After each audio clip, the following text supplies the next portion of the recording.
नमस्कार मित्रांनो, आपल्या समाज सुधारक चॅनलवर तुम्हा सर्वांचे स्वागत. आज आपण एका अशा महापराक्रमी राजाची शौर्यगाथा जाणून घेणार आहोत, ज्यांनी आपल्या अल्पायुष्यात शत्रूला सळो की पळो करून सोडले. स्वराज्य रक्षक, धर्मवीर आणि अजेय योद्धा छत्रपती संभाजी महाराज, ज्यांनी केवळ तलवारीच्या जोरावरच नव्हे तर आपल्या लेखणीने आणि विचारांनीही समाजाला दिशा दिली. चला तर मग जाणून घेऊया शंभूराजांचा हा प्रेरणादायी इतिहास. स्वराज्यरक्षक छत्रपती संभाजी महाराजांचा जन्म 14 मे 1657 रोजी किल्ले पुरंदरवर झाला. छत्रपती शिवाजी महाराज आणि महाराणी सईबाईंचे ते थोरले पुत्र. शंभूराजांचे बालपण अत्यंत खडतर गेले. त्यांच्या जन्मानंतर अवघ्या 2 वर्षांत मातोश्री सईबाईंचे निधन झाले. आईचे छत्र हरवलेल्या या बालराजाला राजमाता जिजाऊंनी मायेचा आधार दिला आणि त्यांच्यावर स्वराज्याचे संस्कार केले. जिजाऊंच्या मार्गदर्शनाखाली त्यांनी राजकारण, धर्मशास्त्र आणि युद्धकलेचे प्राथमिक धडे गिरवले.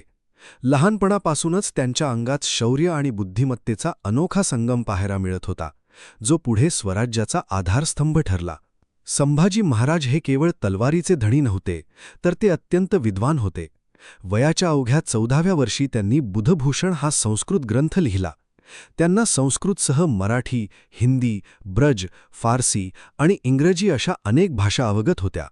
राजकारण, समाजशास्त्र आणि लष्करी रणनीती या विषयांत ते निष्णात होते. त्यांनी नायिकाभेद, नखशिखा आणि सातसतक यांसारख्या ग्रंथांची निर्मिती करून आपल्यातील साहित्यिक गुणांचे दर्शन घडवले. एका योद्धा राजाने इतक्या कमी वयात शास्त्रांचा इतका सखोल अभ्यास करणे ही त्या काळातील एक अद्भुत आणि प्रेरणादायी घटना मानली जाते. वयाच्या अवघ्या 9व्या वर्षी संभाजी महाराज छत्रपती शिवाजी महाराजांसोबत आग्र्याच्या मोहिमेवर गेले होते. औरंगजेबाच्या दरबारात महाराजांचा झालेला अपमान आणि त्यानंतरचा नजरकैदेचा काळ त्यांनी जवळून अनुभवला.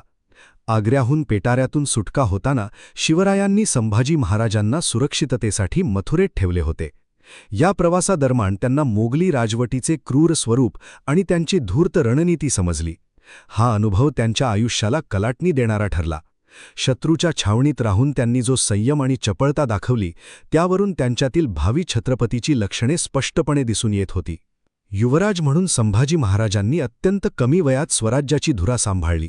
शिवाजी महाराज दक्षिण मोहिमेवर असताना स्वराज्याची अंतर्गत व्यवस्था आणि शत्रूंवर वचक ठेवण्याचे काम संभाजी महाराजांनी चोख बजावले. त्यांनी अनेक लढायांचे नेतृत्व केले आणि आपल्या पराक्रमाने शत्रूला नमवले. गुजरातची मोहीम असो किंवा खानदेशातील स्वारी, संभाजी महाराजांनी आपल्या लष्करी कौशल्याने मोगलांना सळो की पळो करून सोडले होते. या काळात त्यांनी रयतेच्या प्रश्नांकडेही लक्ष दिले, ज्यामुळे प्रजेचा त्यांच्यावरील विश्वास अधिक दृढ झाला.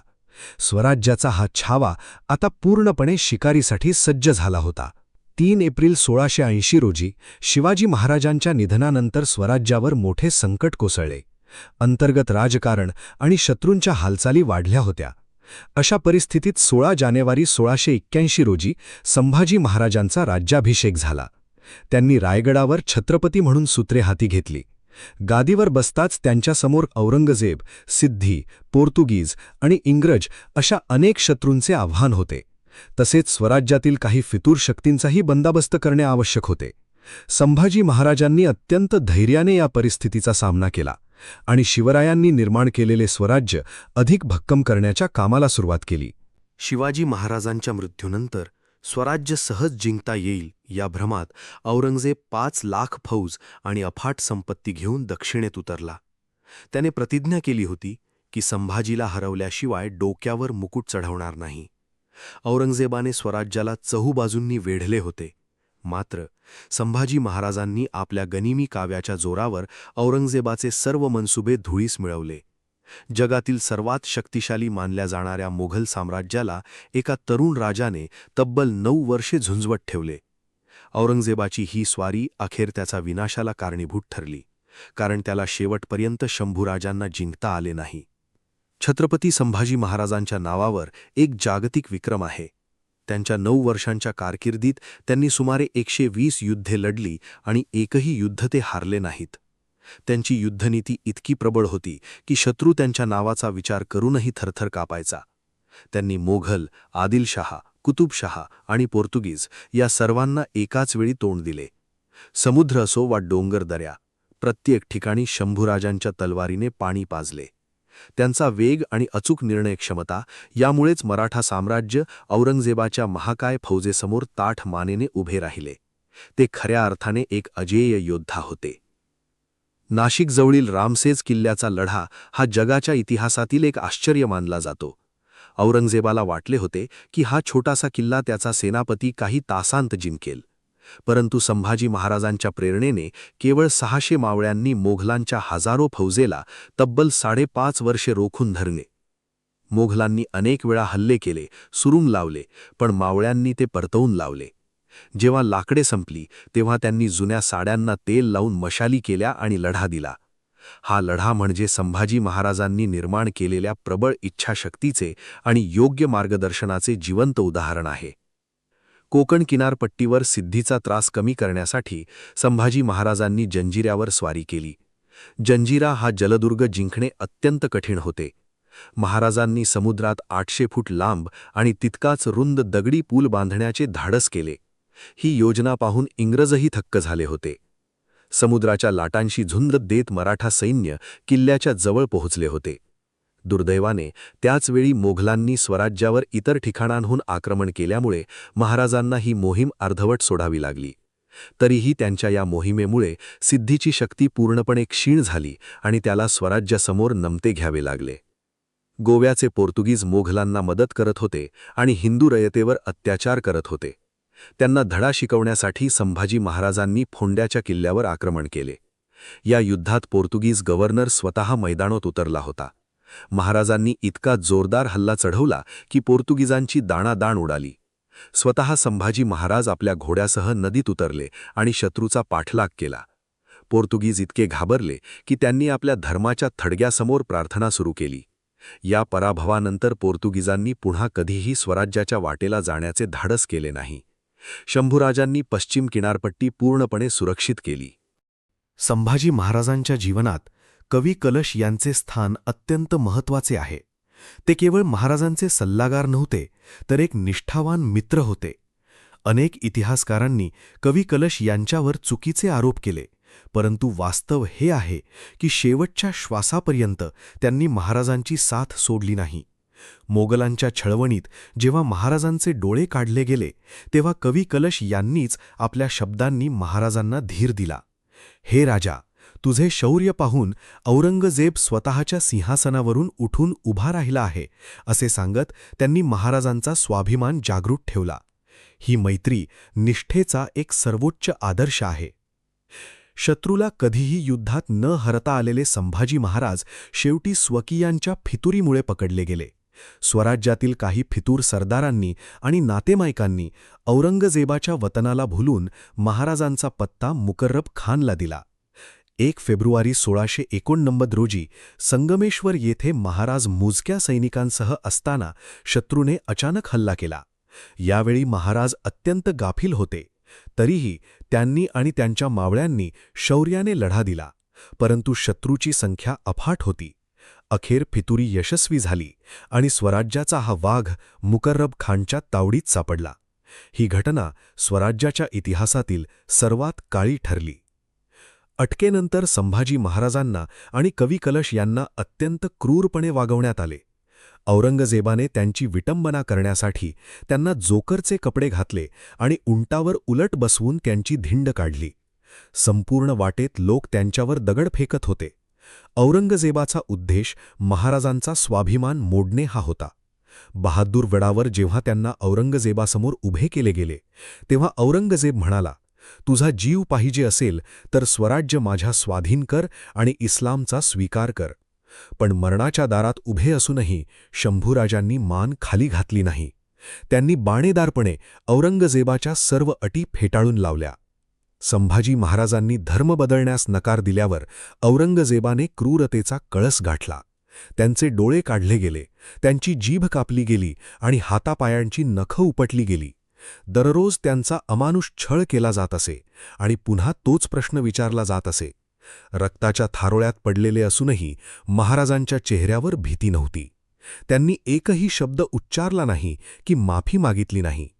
औरंगजेब स्वतः अस्वस्थ झाला होता, कारण इतका छळ करूनही हा राजा झुकत नव्हता.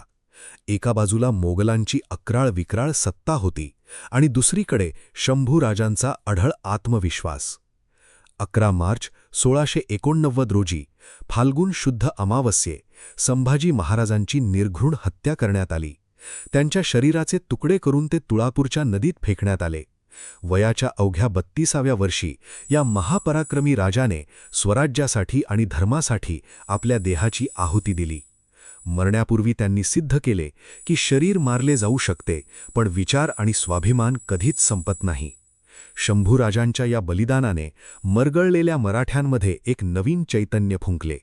त्यांच्या मृत्यूनंतर प्रत्येक मावळा शंभूराजा बनला आणि औरंगजेबाच्या सत्तेचा पाया उखडण्यासाठी रणात उतरला. संभाजी महाराज केवळ युद्धात मग्न नव्हते, तर रयतेच्या कल्याणासाठी त्यांनी अनेक क्रांतिकारी निर्णय घेतले. त्यांनी शेतीला प्रोत्साहन दिले आणि दुष्काळाच्या काळात शेतकऱ्यांना कर्जमाफी दिली. सावकारी पाशातून गरीब जनतेला सोडवण्यासाठी त्यांनी कठोर कायदे केले. त्यांच्या काळात स्त्रियांना मानसन्मान दिला जात असे आणि त्यांच्यावर अन्याय करणाऱ्यांना कडक शिक्षा होत असे. महाराजांनी गावोगावी न्यायदानाची सोय केली होती. प्रजेला ते आपल्या मुलांप्रमाणे मानत असत. म्हणूनच त्यांच्या बलिदानानंतर प्रत्येक सामान्य माणूस पेटून उठला. ते खऱ्या अर्थाने लोककल्याणकारी छत्रपती होते. महाराजांनी शिवरायांची प्रशासकीय शिस्त अधिक कडक केली होती. भ्रष्टाचारी अधिकाऱ्यांविरुद्ध त्यांनी मोठी मोहीम उघडली होती. स्वराज्याच्या तिजोरीवर डल्ला मारणाऱ्यांची गय केली जात नसे. त्यांनी किल्लेदारांना आणि सुभेदारांना स्पष्ट आदेश दिले होते की रयतेच्या भाजीच्या देठालाही हात लावता कामा नये. सैनिकांचे पगार वेळेवर व्हावेत यासाठी त्यांनी विशेष काळजी घेतली. त्यांच्या शिस्तीमुळेच स्वराज्याची लष्करी शक्ती अबाधित राहिली. जरी ते युद्धात व्यस्त असले तरी स्वराज्याच्या अंतर्गत कारभारावर त्यांची बारीक नजर असे. हीच शिस्त स्वराज्याला टिकवून ठेवण्यासाठी अत्यंत महत्त्वाची ठरली. संभाजी महाराज हे आपल्या काळातील अत्यंत प्रगत विचारांचे राजे होते. त्यांनी विज्ञानाची कास धरली होती. तोफा बनवण्याचे तंत्रज्ञान असो किंवा समुद्रात पूल बांधण्याची कला, त्यांनी नेहमीच नवनवीन प्रयोगांना प्रोत्साहन दिले. त्यांनी परकीय शक्तींशी व्यापार करताना स्वराज्याचे हित जपले. धर्मांधतेऐवजी त्यांनी धर्मरक्षणावर भर दिला, पण इतर धर्मांचा द्वेष केला नाही. त्यांच्या दरबारात विद्वान पंडितांचा नेहमीच मान राखला जाई. अंधश्रद्धेला थारा न देता कर्तृत्वावर विश्वास ठेवणारा हा राजा होता. त्यांच्या या आधुनिक विचारसरणीमुळेच स्वराज्य तांत्रिकदृष्ट्याही प्रबळ झाले होते. संभाजी महाराजांना धर्मवीर म्हटले जाते, कारण त्यांनी हिंदू संस्कृतीच्या रक्षणासाठी बलिदान दिले. औरंगजेबाने हजारो मंदिरे पाडली होती आणि सक्तीने धर्मांतर सुरू केले होते. संभाजी महाराजांनी या अन्यायाविरुद्ध ढाल बनून उभे राहण्याचे काम केले. त्यांनी दक्षिण भारतातील अनेक मंदिरांचा जीर्णोद्धार केला आणि ब्राह्मणांना आणि पंडितांना संरक्षण दिले. धर्मांतरित झालेल्या लोकांना पुन्हा आपल्या धर्मात घेण्यासाठी त्यांनी शुद्धीकरणाची प्रक्रिया राबवली. त्यांचा धर्म हा केवळ कर्मकांड नव्हता, तर तो राष्ट्राचा स्वाभिमान होता. म्हणूनच त्यांनी मरतानाही आपल्या धर्माशी प्रतारणा केली नाही. छत्रपती संभाजी महाराजांचा इतिहास हा केवळ पराक्रमाचा इतिहास नाही, तर तो आत्मसन्मानाचा धडा आहे. त्यांच्या बलिदानामुळेच औरंगजेबाला दख्खनच्या मातीत दफन व्हावे लागले. आज शतकानंतरही शंभूराजे युवकांसाठी शौर्य, संयम आणि निष्ठेचे प्रतीक आहेत. त्यांच्याकडून आपल्याला शिकायला मिळते की कितीही मोठी संकटे आली तरी आपल्या तत्वाशी तडजोड करू नये. स्वराज्याचा हा दुसरा छत्रपती आजही आपल्या मनात जिवंत आहे. त्यांच्या बलिदानाने आपल्याला ही शिकवण दिली की राष्ट्र आणि धर्मासाठी दिलेले बलिदान हे कधीही व्यर्थ जात नाही. जय जिजाऊ, जय शिवराय, जय शंभूराजे.